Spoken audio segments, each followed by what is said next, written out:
నేను ముఖ్యమంత్రిగా ఉండి 2019లో వివేకానంద రెడ్డి మర్డర్ జరిగింది. తెల్లవారితో వాట్సాప్ మెసేజ్ ఏమని, వివేకానంద రెడ్డి గుండెపోటుతో చనిపోయాడు.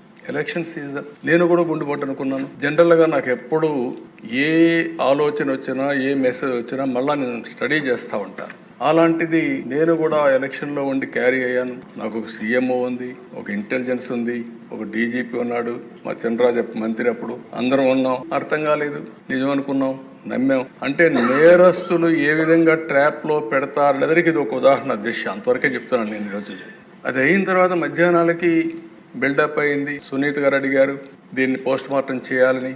సునీత గారు గాని పోస్ట్ మార్టం అడగకుండా ఉండుంటే క్రిమేషన్ అయిపోయారు. అంటే నేను ఎందుకు ఇవన్నీ చెప్తున్నానంటే, నేరాలు ఘోరాలు చేసే వ్యక్తుల పట్ల ఏ స్థాయి అయిన వాళ్ళైనా సరే మనం అప్రమత్తంగా ఉండకపోతే మాత్రం మనం న్యాయం చేసినట్టు కాదు, మనం కూడా ఇబ్బందులు పడే పరిస్థితి వస్తుంది.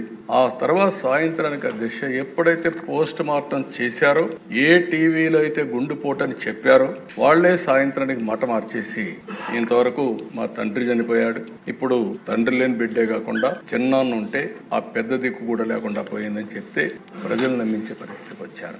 రెండో రోజు అధ్యక్ష నా చేతిలో కత్తి పెట్టి నారాసుర రక్త చరిత్రను వేసే పరిస్థితికి వచ్చారు. బాధ కదా అధ్యక్ష, ఆవేదన కలగదా? ఏంటి ఇలాంటి అరాచకాలు చేసి కూడా రాజకీయాలు చేయగలుగుతావనే ధీమా నా జీవితంలో ఒకటే చెప్తాను అధ్యక్ష, ఎప్పుడు హత్యా రాజకీయాలు మరక అంటకుండా 45 సంవత్సరాల రాజకీయాలు చేశారు. ఎవరైనా హత్యా రాజకీయాలు చేసిన ప్రజాక్షేత్రంలో పోరాడి అలాంటి వ్యక్తుల్ని శాశ్వతంగా రాజకీయాలు లేకుండా చేశాను తప్ప, శిక్షలు బయటకు చేశాను తప్ప, నేను ఎలాంటి పరిస్థితుల్లో కూడా అలాంటి దీనికి దోహదం చేయలేదు. నేను ఎప్పుడూ చెప్పేవాడిని, ఒక హత్య చేయడం అనేది చాలా ప్రమాదం. పోస్ట్ మార్టానికి కారకులైన వ్యక్తులు మీకు కూడా పోస్ట్ మార్టం జరుగుతుంది, జాగ్రత్తగా అవడమని హెచ్చరించాను. ఈ రోజు ఈ హౌస్ లో కూడా ఎమ్మెల్యేస్కి అందరికీ చెప్తున్నాను, మీ నియోజకవర్గాల్లో లా అండ్ ఆర్డర్ కంట్రోల్ చేయడం మీ బాధ్యత.